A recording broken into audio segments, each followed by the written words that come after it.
greatest show on dirt is back at Houston Speedway in 2024 to battle for another $1 million top prize. It's the BillionOnThe.com Houston's High-Bank Nationals, June 19th through 22nd. 4 consecutive nights of World of Outlaws, NOS, Energy Drink Sprint Car Series action. Saturday's winner takes home $250,000. Tickets and candidates are on sale now at HoustonSpeedway.com. That's the BillionOnThe.com Houston's High-Bank Nationals, June 19th through 22nd, 2024. Welcome here to the Sage Fruit Stage Show, right behind the front stretch grandstands here at Volusia Speedway Park for the final day of DIRTcar Nationals here with the World of Outlaw NOS Energy Drink Sprint Cars, as well as the DIRTcar UMP Modifieds. Don't worry, it's not the overall final day, though, because while, yes, we have tomorrow off, we get things going once again for 6 more nights of racing all of next week. So grateful to have all the fans that are joining us here today. Beautiful weather, right? We're here for this Florida weather. It's finally t-shirt weather down here, but Charlie Mefford, DIRTcar UMP Modified driver, joining me now here on the Sage Fruit Stage Show. And my first question, I feel like we need to clear some stuff up here. I have heard so many different nicknames for you. There's been Charging Charlie. You have the t-shirts that say the Pit Lizard Pimp. That's Charlie Mefford. Hello, me. And then I recently heard one maybe about calling you the Gambler. The Gambler. Oh, okay, yeah. So what are we settling on here? I mean, come on. Well, you know, Charlie, that one's kind of been around for a little bit. I've had that one since, I guess Tom Pager gave it to me 2013, 2014. That one really is the OG. That's and then the Pillars are Pimp, you know.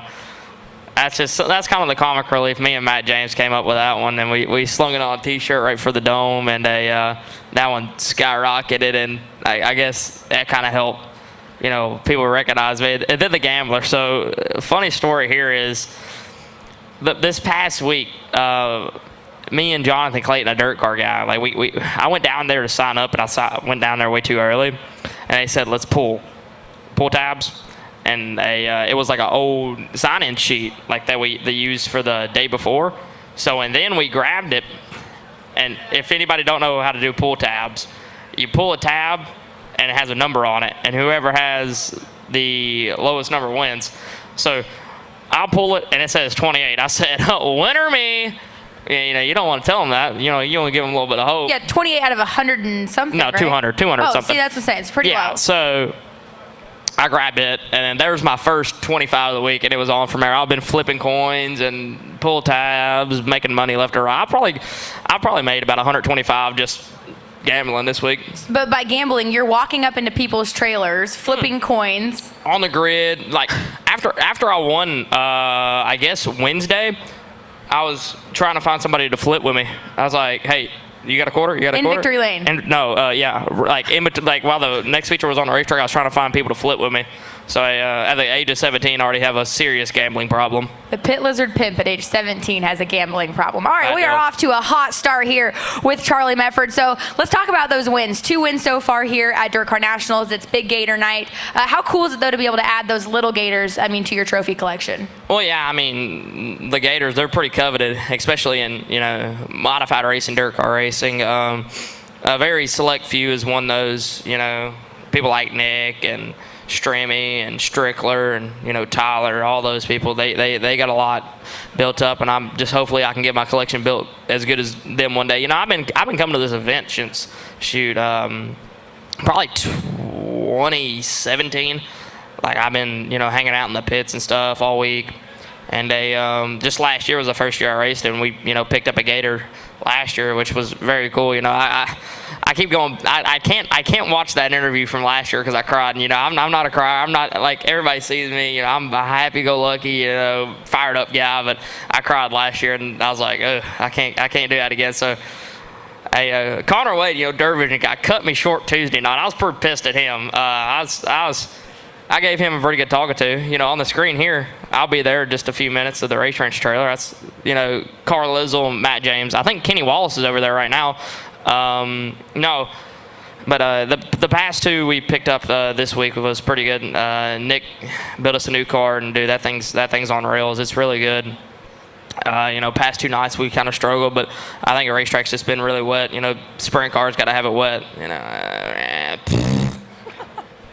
Tell me how you really feel. We went from crying in victory lane last year to to a gambling in victory lane this year. So we're really moving on up. But the funny thing is, 17 years old, you mentioned it, you know, you're still one of the young guys in the field, but you've been around for a couple of years now. But the thing about the modified racing scene is it's a lot of guys that have been around for a long time, a lot of veterans that consistently show up each and every week. What is kind of that dynamic like of you having a couple of years under your belt now, but you're still one of the young kids in the field? You know, I really don't even think about that, you know.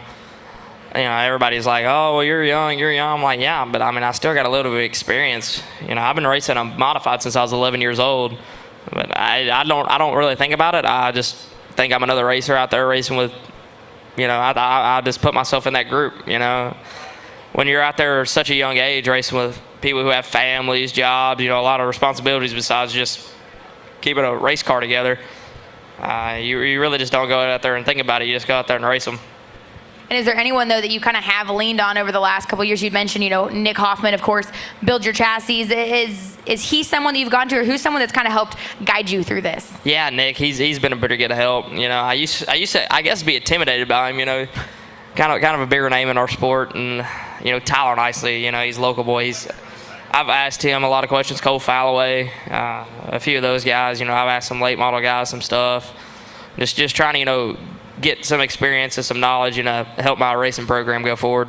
Now listen, I'll give you this. Tyler Nicely may have you for overall, you know, track stuff, but you might want to give him some lessons on how to talk. Yeah. What funny thing is, last year, Ethan Dotson went up to Matt and was like, you gotta have this boy give me some PR lessons. Like, that kid can just talk. Yeah, Ethan's on tour with us this year, running for Rookie of the Year with World of Outlaw Case Construction Late Models, and he's the perfect example of someone who will sit here and have a conversation with you, and as soon as that camera light comes on, they like forget how to completely speak. You don't seem to have a problem with that, and we'll just go ahead and jump forward in that. You and I got the chance to work together at World Short Track Championship weekend. You were there racing. That was good. We also decided that we were going to basically do a Charlie Mefford Unfiltered. We gave you a camera, we gave you a microphone, and we said, let's go through the pit area. And needless to say, the content was absolutely priceless. Do you think that if the racing thing doesn't work out for you, could we have you here, you know, working the media side of things? Oh, yeah. There's no doubt about that. Anytime a microphone gets in my face, I try to, most of the time, use it to my advantage, yeah. So I was sitting here.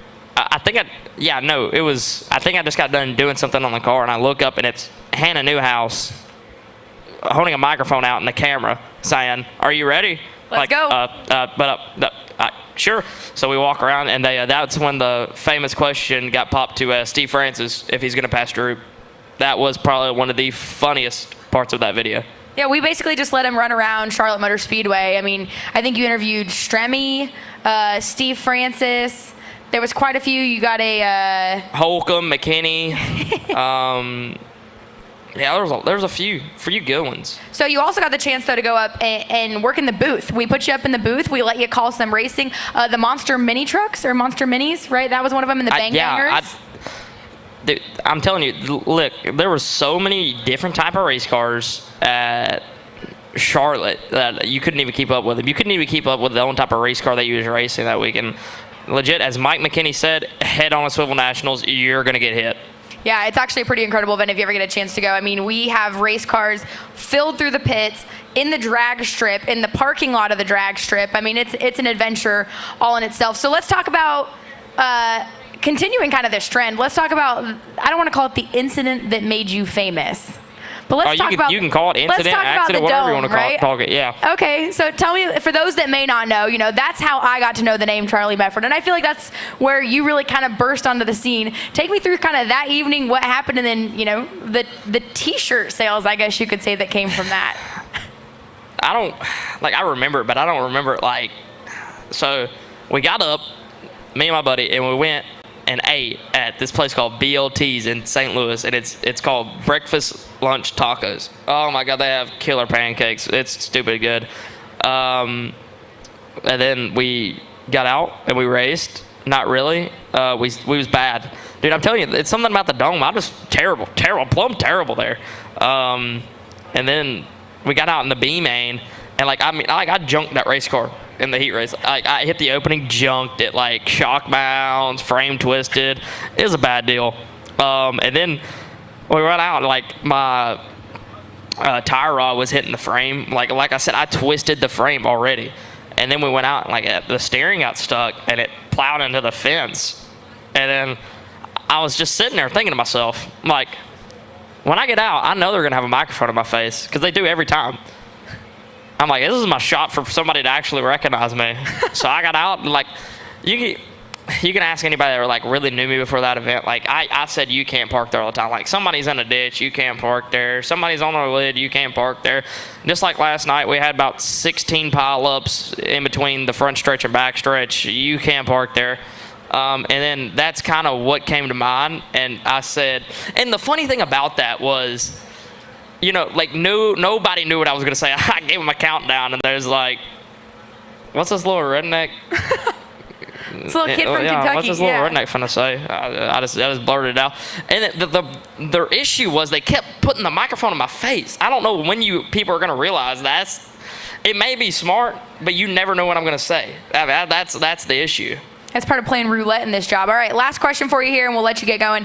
I had to do, obviously, a little research before this, and in my research, you used to have one heck of a mullet. Oh, I mean, yeah. It definitely goes up there in some of the best mullets that I've seen. I think the mullet needs to come back. I feel like it fits the persona.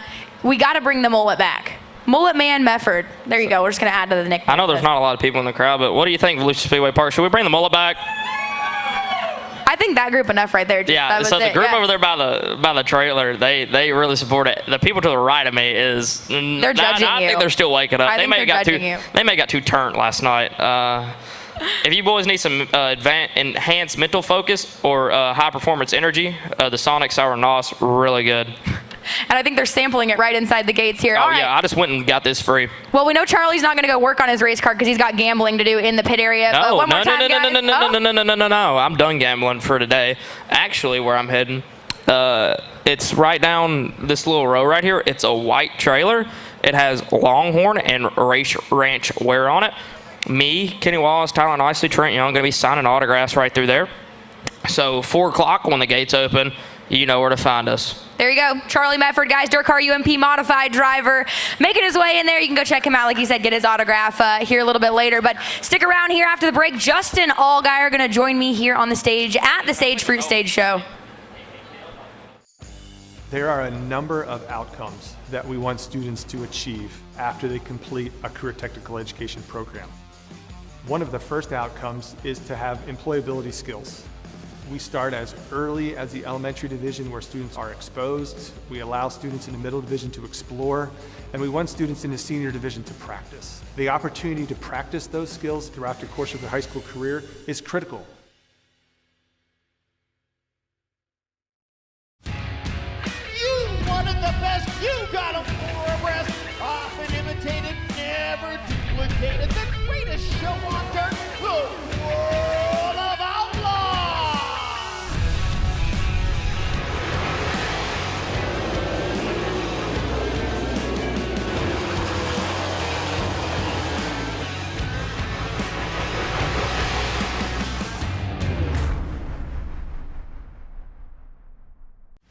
It's Florida in February. Beaches, palm trees, and 2 huge weeks of racing. Kick off 2024 with the Federated Auto Parts DIRTcar Nationals at Volusia Speedway Park. Sprint cars, late models, and modifieds at the world's fastest half mile. World of Outlaws sprint cars and DIRTcar UMP modifieds February 5th through the 10th. World of Outlaws late models and Super DIRTcar Series Big Block modifieds February 12th through the 17th. Plus food, fun, souvenirs, and more. Tickets and camping at DIRTcarnationals.com. February 5th to the 17th at Volusia Speedway Park. Perfection isn't easily achieved. It takes hard work, dedication, and perseverance.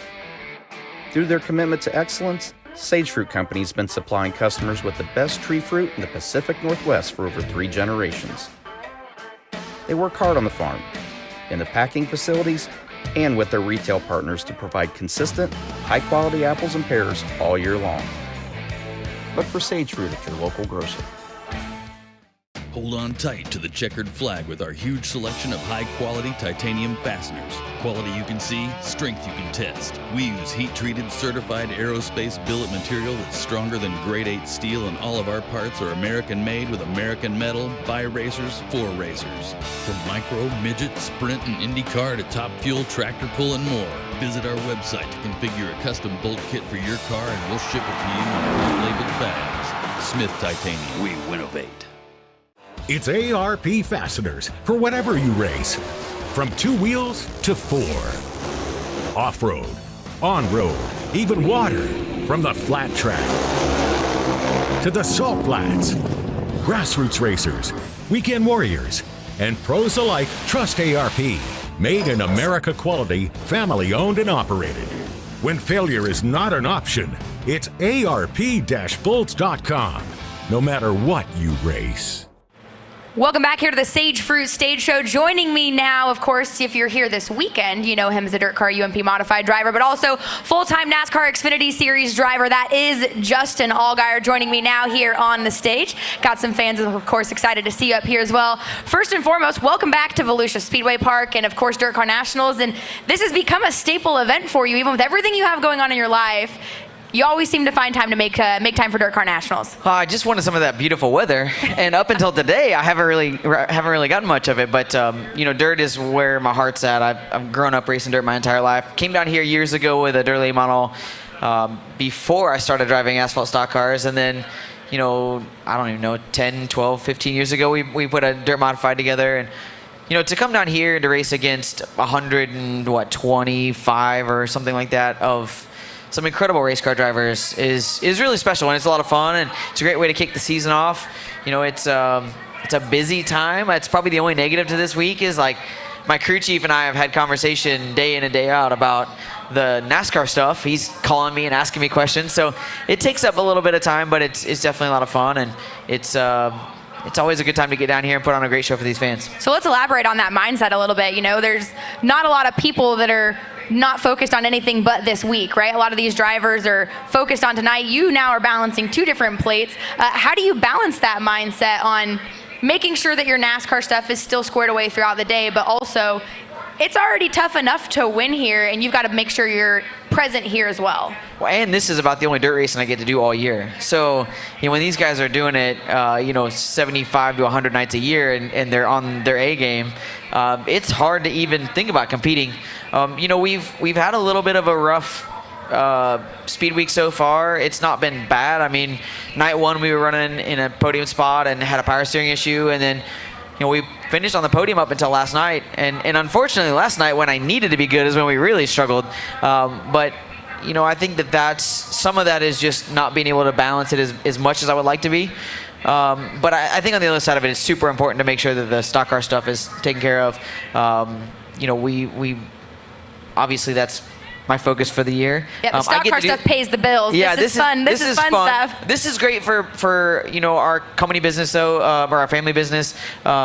You know, a couple of years ago, I bought half of the business from my dad. So those of you that don't know, we're Hoosier Tire Midwest, so Midwest distributor for Hoosier Racing Tires and Allgaier Performance. So race parts, race shocks, fabrication. We got all kinds of stuff going on in Central Illinois. So I've been traveling back and forth a lot between the two, and that makes it difficult also. So not the easiest of off seasons. We've been pretty busy, but it you know, takes the time up, and I've got 2 kids and a wife that are on the go and nonstop also. So I'm trying to manage that as well. I missed daddy-daughter dance last night. I'm not gonna lie. I felt about this big.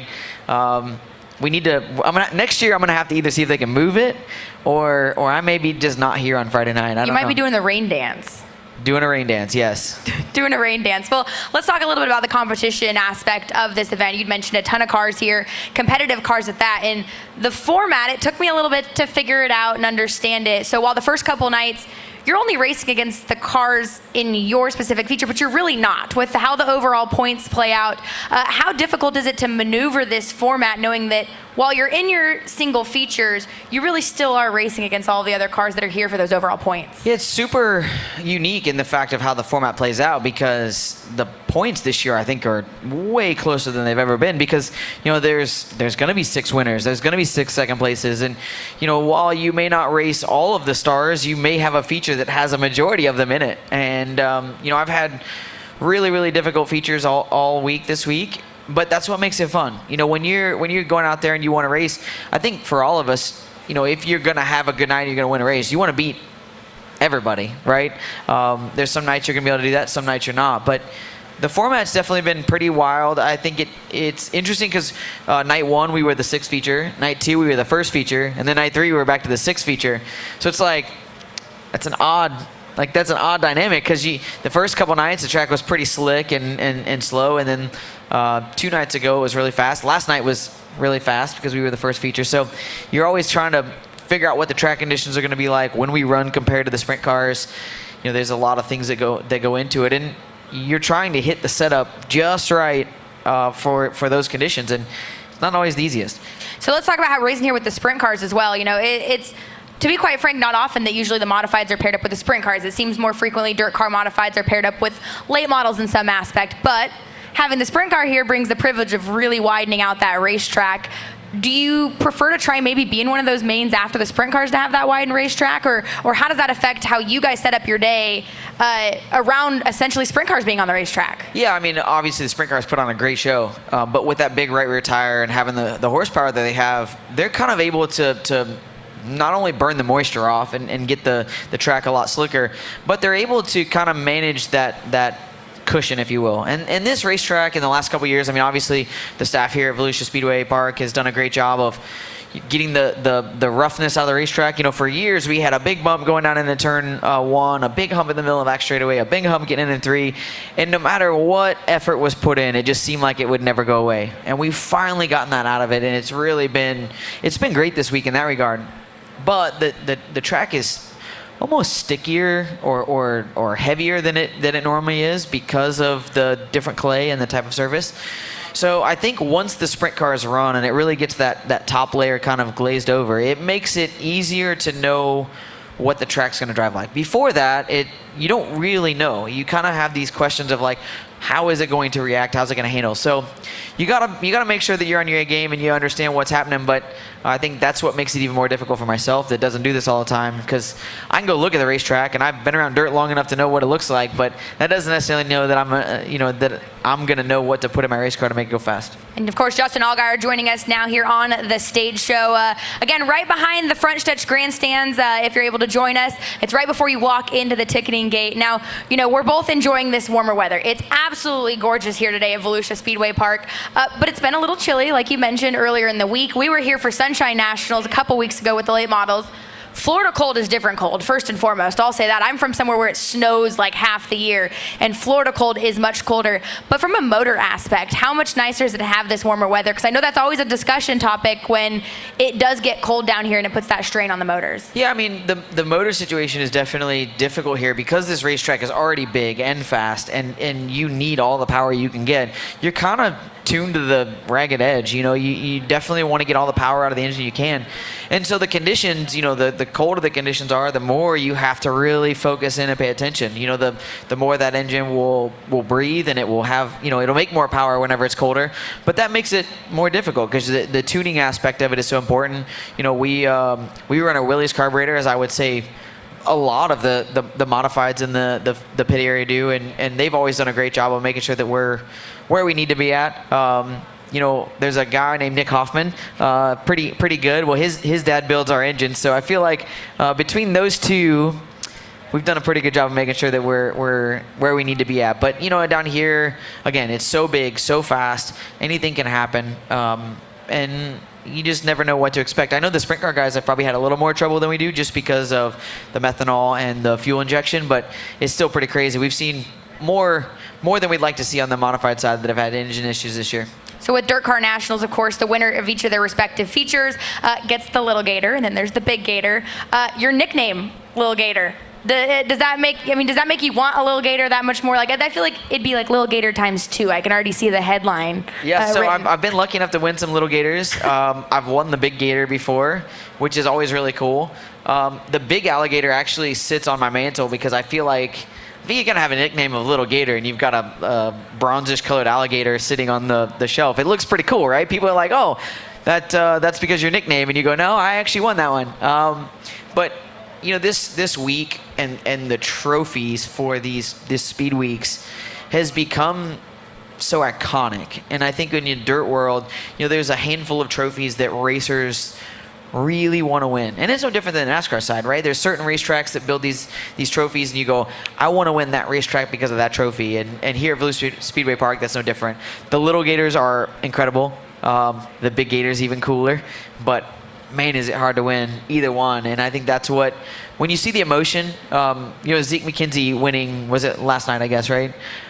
Seeing his emotion and just what that meant to him after the race. You know, I've raced with him for years, and to finally get that first one, it was like you could just see that relief on his face. And that's what it means to come down here and to have a good speed weeks and to win a Little Gator. So I'd like to win another Little Gator. I don't know that I think the Little Gators are gone for the week, so I gotta only win a Big Gator this week, and I got a long ways to go to be able to do that. It's okay. Charlie Mefford owned up to crying in his first Little Gator that he got last year. Absolutely, yeah. But it's cool to see, of course, the prestige that's been built around those. All right, last question for here.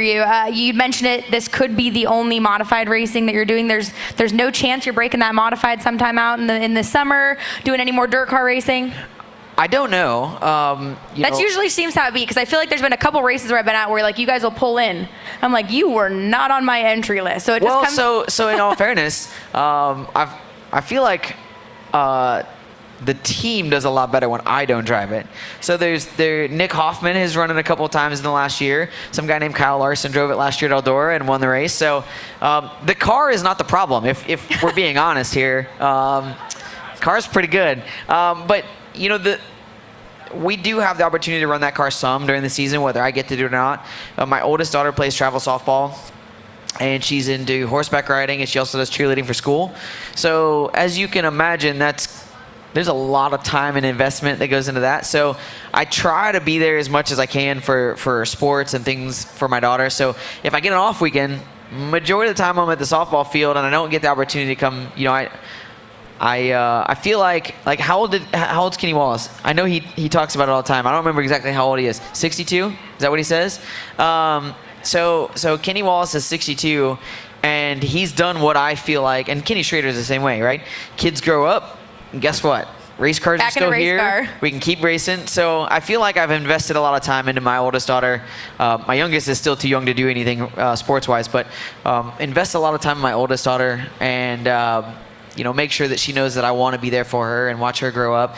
And then when they're up, you know, they're grown up and out of the house, my wife and I can come back and enjoy the beautiful weather in Florida and do some dirt racing, right? So that's what my plan is. It doesn't always work that way. And some days you just get a wild hair and you say, we're going to go dirt racing again. And we might, but we're going to go see.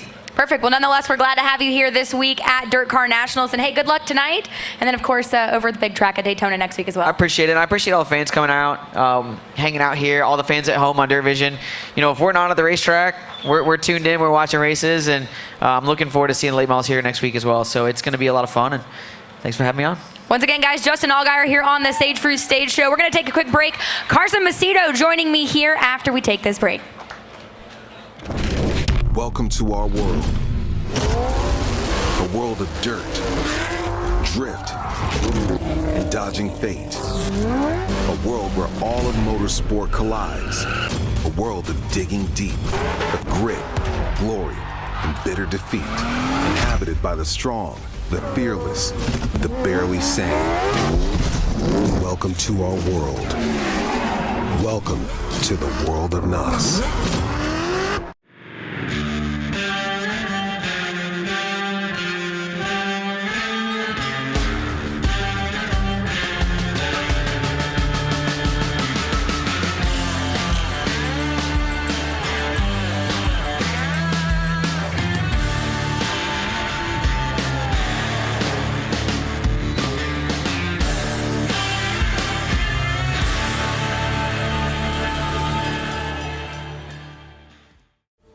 Perfection isn't easily achieved. It takes hard work, dedication, and perseverance. Through their commitment to excellence, Sage Fruit Company has been supplying customers with the best tree fruit in the Pacific Northwest for over 3 generations. They work hard on the farm, in the packing facilities, and with their retail partners to provide consistent, high-quality apples and pears all year long. Look for Sage Fruit at your local grocer. It's orientation day. Welcome to the team.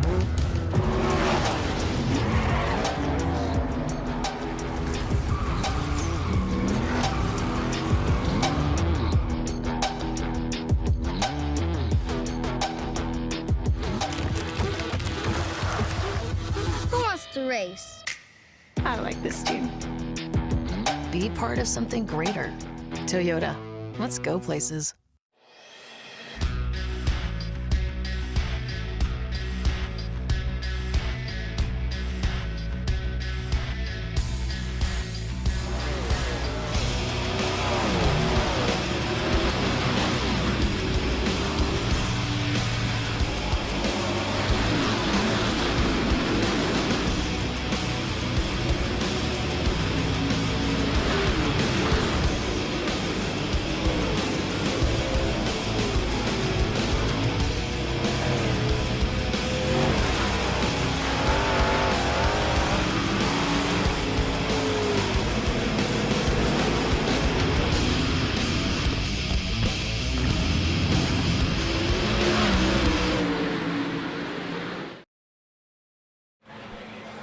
Welcome back here to the Sage Fruit Stage Show, part of Federated Auto Parts DIRTcar Nationals here at Volusia Speedway Park. I'm Hannah Newhouse, and joining me now here on the stage, World of Outlaw NOS Energy Drink Sprint Car driver Carson Macedo. This starts to feel like a little California weather. This is pretty nice, isn't it? It is, yeah. It's always nice down here in Florida. I think that's why we're here this time of year, because you can get dirt races in, when it's warm and there's no rain or threat of weather. So it's nice. Before we start talking about, the last couple nights, of course, tonight being the last night of the first week of racing, what'd you do over the off season? Anything fun? Yeah, I went to Australia and raced again. I really enjoy it down there. Sean and Felicity Dyson are like family to me. They do an incredible job with their race team, and I enjoy just spending time with them, outside of the racetrack as well. So, we were able to, have a really successful Australian season. Honestly, we, picked up some wins, had a lot of fun, and just made the right adjustments on our car over the off season there to be better. So, I was really happy with that. Sean and I have been racing a long time, and we're kind of both, learning together, and it seemed like that all kind of paid off this year. So it felt good, and I was really optimistic, obviously heading back to the States after a good season. So it's always good to stay in the seat and, and keep those repetitions going. So that kind of leads me to what was going to be the next question. The off season in general, even for the World of Outlaws, it is short. We end early November. We're back at it early February. Do you feel like going and racing overseas or finding that off season racing makes the transition back into a regular season a little bit easier because you don't necessarily have to knock the rust off? Yeah, that's a good question. So to answer that as a whole, I feel like it's helped me in sprint car racing over the years to be more, to be in the car more often. I've probably looked back on the course of my career, and since 2016 until the current day, I've probably raced just as much, if not more, than anyone has, other than maybe Kyle.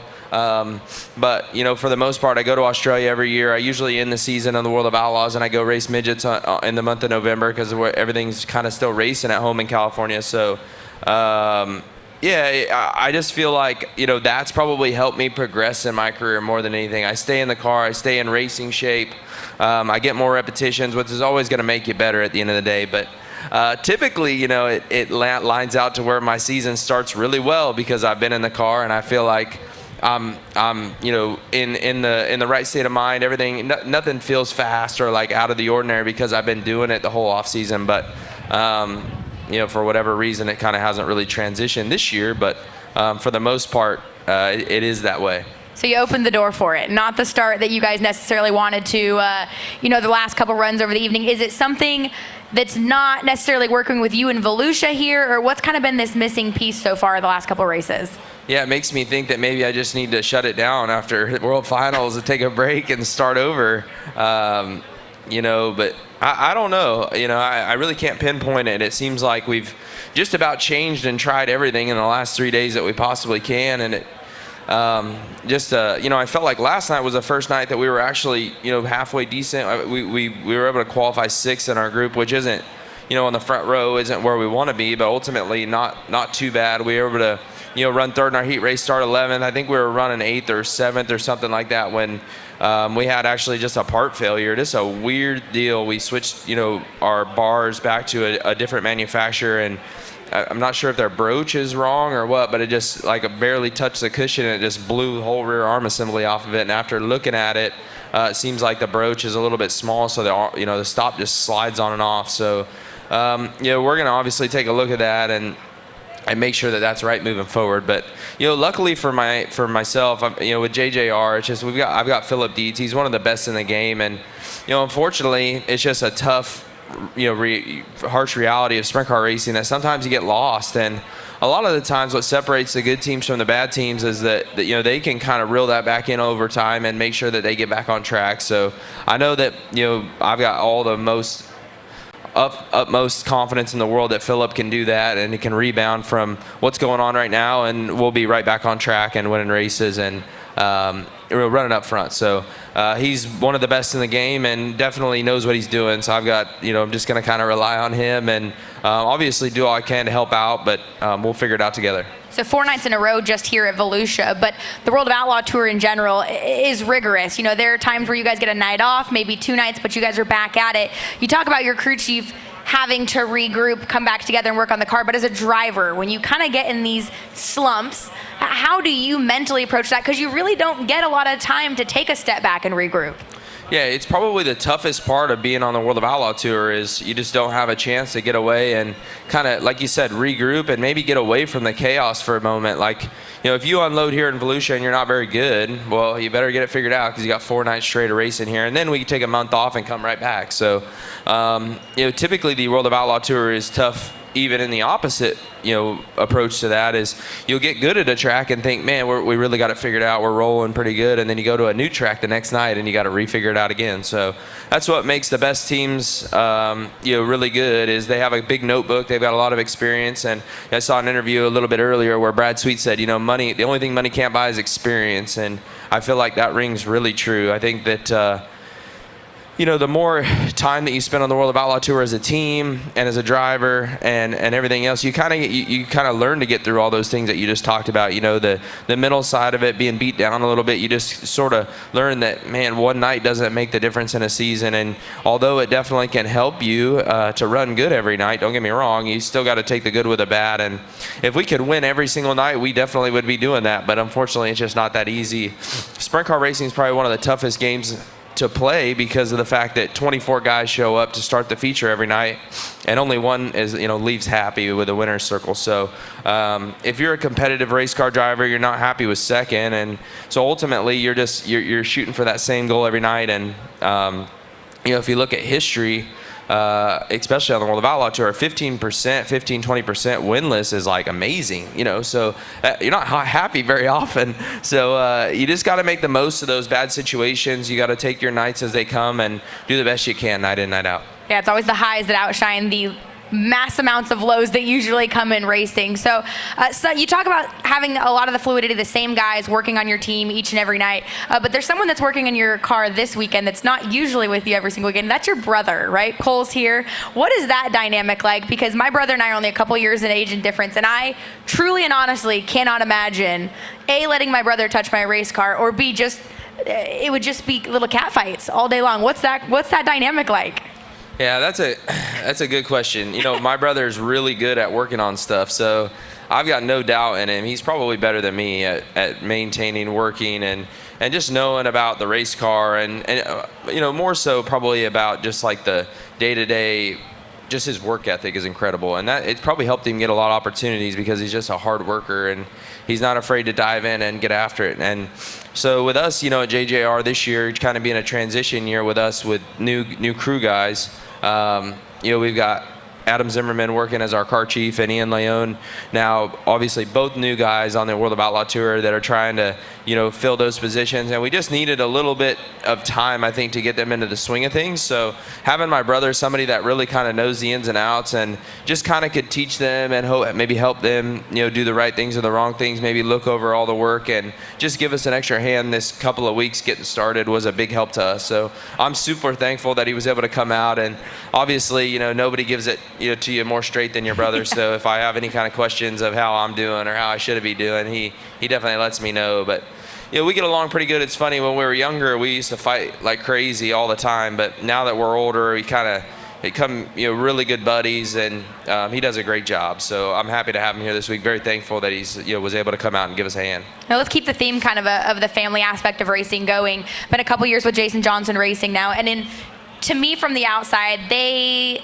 encapsulate the epitome of family racing team through and through. What has that experience been like, and what kind of is that camaraderie just as a team whole and working with them and racing for them?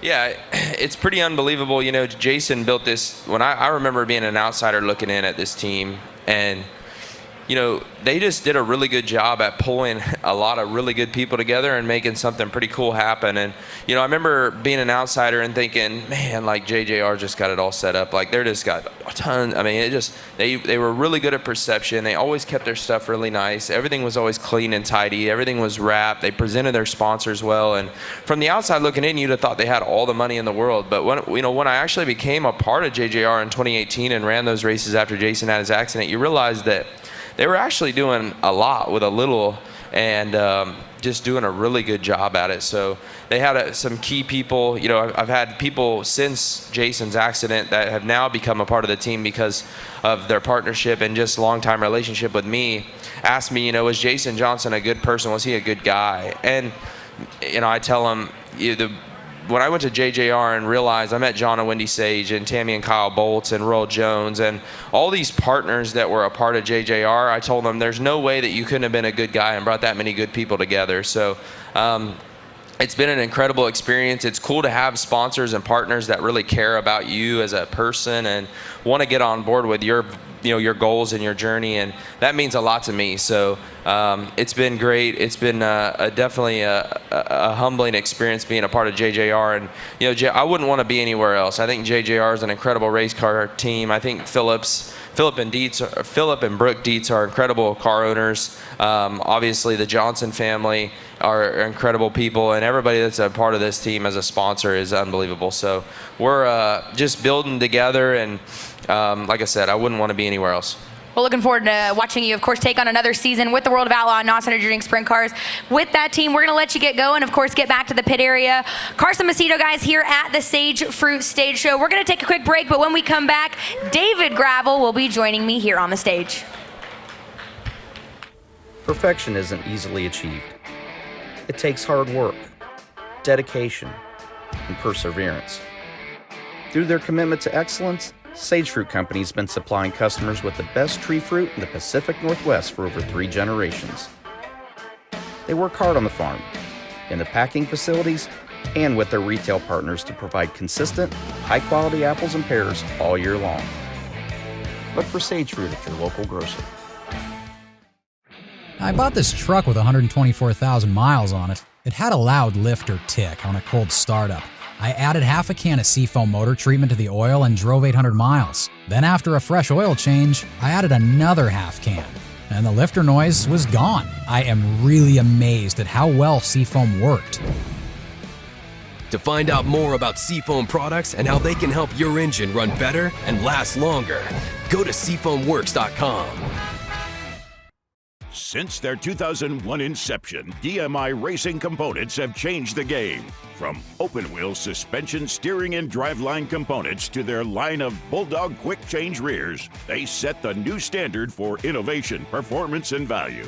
DMI and Bulldog products are backed by the best customer support in the industry with more than 150 years of race-winning experience. Let our experience help guide you to victory lane. We race, you race. Let's race together.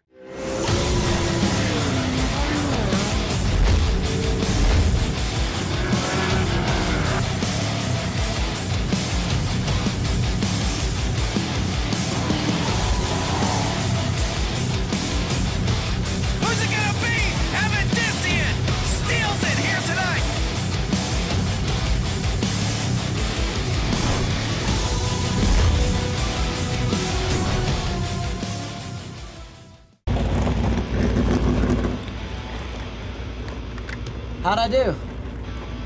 Great if you're not looking at the clock.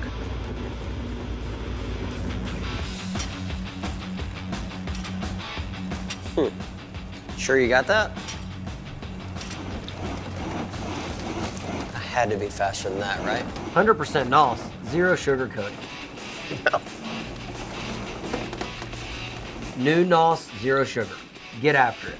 The greatest show on dirt is back at Houston Speedway in 2024 to battle for another $2 million top prize. It's the BillionAuto.com Houston High Bank Nationals, June 19th through 22nd. 4 consecutive nights of World of Outlaws, NOS, Energy Drink Sprint Car Series action. Saturday's winner takes home $250,000. Tickets and candidates are on sale now at HoustonSpeedway.com. That's the BillionAuto.com Houston's High Bank Nationals, June 19th through 22nd, 2024. Welcome back here to the Sage Fruit Stage Show, where I appreciate it. I almost just got a hello from Bubba the dog here. But we'll circle back to that because David Gravel joining me now here on the Sage Fruit Stage Show, the final guest of the weekend here for DIRTcar Nationals. And man, I feel like, you know, we can say we saved the best for last, currently leading Big Gator points en route to yet another Big Gator. But man, what a way to kickstart kind of your 2024 campaign. Yeah, for sure. Last year we started off really good here and just kind of doing the same thing. You know, we were on our different tires here last year. After we went back to the north and went to Pennsylvania, we got on the new tires that we're on now. So we didn't know if things would translate or not. And luckily, we've been qualifying pretty good all week and racing really, really good in the heat races and the dashes, I feel. And then the features, I feel like we've been pretty decent, but just having great track position helps so much. This racetrack, a beast of its own in a lot of different ways. You know, one of the fastest racetracks. It changes a lot throughout the course of a weekend, but you seem to always perform really well here. What is it about this racetrack that you're able to adapt to night in and night out? Yeah, I was looking through like the stats going in before we raced this weekend, and I've been here a lot compared to a lot of other people. So just coming here every year for the last 12, 13 years and, you know, getting your butt kicked a lot, but, you know, have some good runs as well. But the last 3 years here with Big Game Motorsports, we've been really, really strong here and probably one of our best racetracks. And it's good we get to race here 6 times. Justin Allgaier was on the stage a little bit ago with us, and he said the little Gators and the big Gators have just built this notoriety, right? We all talk about all these different big races, the trophies that come with them, and they become a coveted piece of, you know, piece of inventory. You've already got 2 big Gators to your name, potentially en route to a 3rd big Gator this year. You know, what do those big Gators mean to you guys as sprint cars racers? Yeah, just an ego thing, right? Like you want to be the best guy here this week to start off the year, and the guy that gets a big Gator was the best for all 4 nights. So we were really close to doing that last year and got into a crash and didn't able to get one last year. But yeah, we're really excited, really confident in what we got going on right now. And you know, their racing is so tough that the track is just a little bit different every night. The first night was way slick and they did track prep before the feature.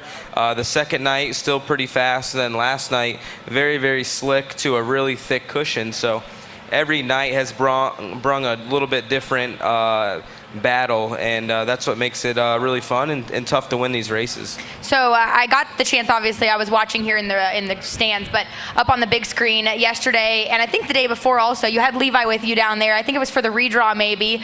Seemed very interested in a microphone. Are we maybe going to send him the microphone route here? And let me tell you, it's a lot cheaper than race cars to let him be an announcer. Yeah, he could ruin as many microphones as he wants, probably more than ruining race cars, but yeah, he just loves, he's curious and touching everything and not listening and stuff like that, but he loves like any sort of ball, if it's a basketball, tennis ball, whatever. He loves throwing things around and probably look like a ball to him. So yeah, hopefully we get in a dash draw tonight and we can have him up on the big screen again.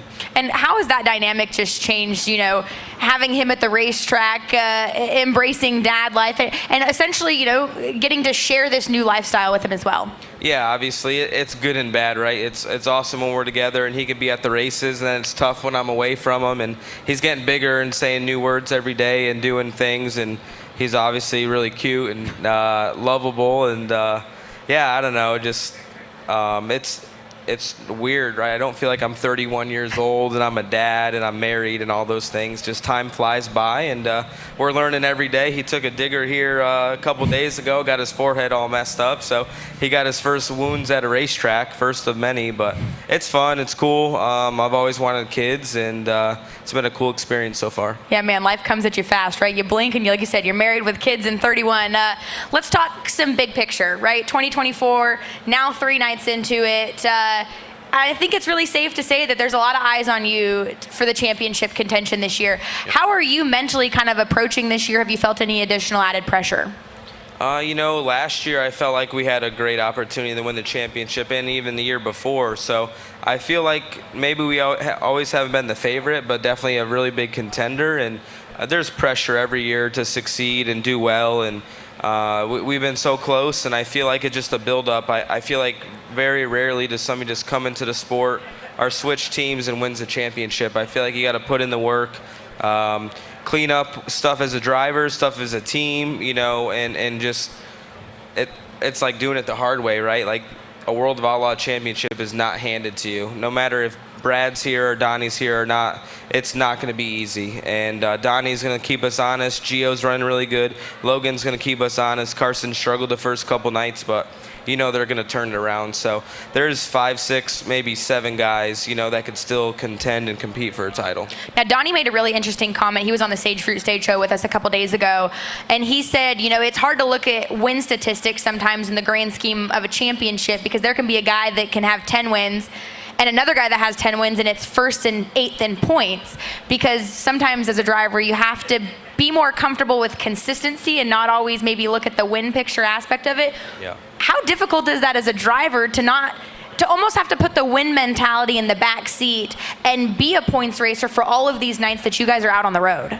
Yeah, I think I had the most wins and maybe the most podiums last year, and it felt like we did all those things right. I think we had like 12 second place finishes and like 18 podiums or something, and felt like those are the stats that you need to win championships. It's not quite the wins, it's the podiums, it's the top 5s. And what killed us last year was 3 DNFs, and that's what really separated us from me and Brad. Brad had no DNFs. So I feel like if we could just keep up with the stats that we did last year and just clean up our mistakes, and I think we'll be okay. I really believe in what Cody's doing, and we got Stephen Ham-Riley this year and Zach Patterson, and Todd gives us all the tools. So it's just our jobs, us 4, to work together and get the job done. Definitely an exciting schedule as well this year with the 2024 NOS Energy Drink Sprint Car schedule.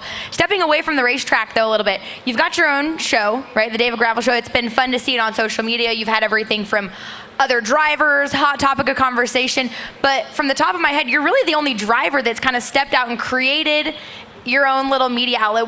How has that been received? It's been fun to see other drivers on that, and have you enjoyed doing that? Yeah, I definitely have fun, shooting the shit with your friends, maybe have a drink on the show, or maybe be serious with other people, but just getting people's perspective.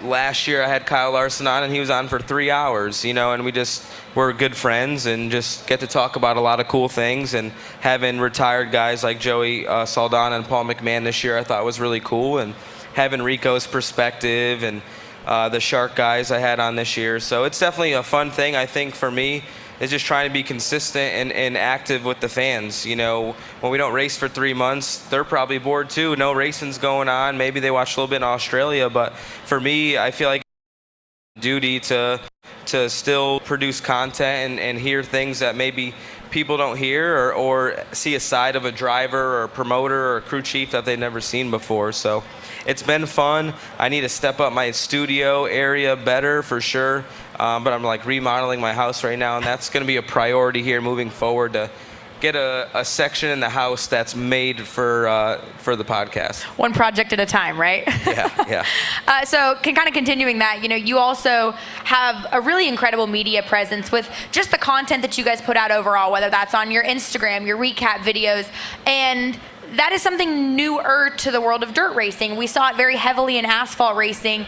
How important is that, though, to create that presence and that content, and I don't want to say bring dirt racing out of the dark ages, but essentially catch up to speed with how important media really is nowadays. Yeah, it's very important. I feel like that dirt racing is a little bit old school, and, you know, we're always, you know, doing it the same way, and I feel like you got to try to break that mold and grow our sport and get these young kids involved. You know, every young kid's got, you know, Snapchat or TikTok or Instagram, and, you know, you got to try to get these new young kids involved, because, you know, I see on my analytics, a lot of my fans are from 40 to 60-year-olds, you know, and very, very little as teenagers or even early 20s, which is crazy to me. So I feel like it's important to try to get the new generation, and there's so many things going on, and people make a living playing Fortnite and Call of Duty and stuff nowadays. So, you know, hopefully I attract young kids to come to the racetrack, and I just think you'd be stupid not to put money or put a lot of time and effort in your social media, because it's all about growing your brand.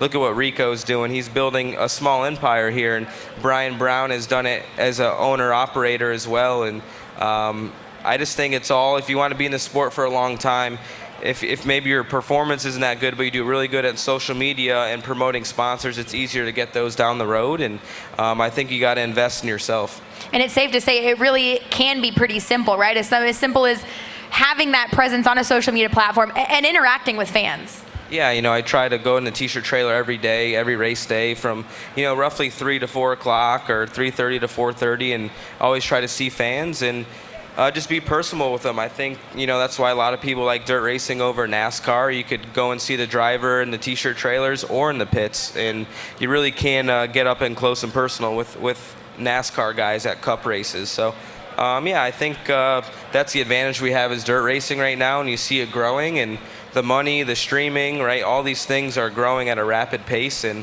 it's really cool to see where it's going to go. Well, David, we appreciate you taking some time to join us here on the Sage Fruit Stage Show. Good luck tonight, and of course, the rest of the 2024 season. Well, that is it here for the Sage Fruit Stage Show, and that kind of wraps up our presence here at DIRTcar Nationals. Again, we're so excited you were able to join us here on property or as well on Dirt Vision. I'm Hannah Newhouse. We'll see you, of course, next week as the World of Outlaw Case Construction Late Models hit the racetrack. We've got USAC as well as the Super Dirt Car Series and Dirt Car Late Models. But Dave Reef in our studio show, he's going to take it away, talk about some big Cater points before Johnny Gibson and Connor Wade have you covered here from the racetrack.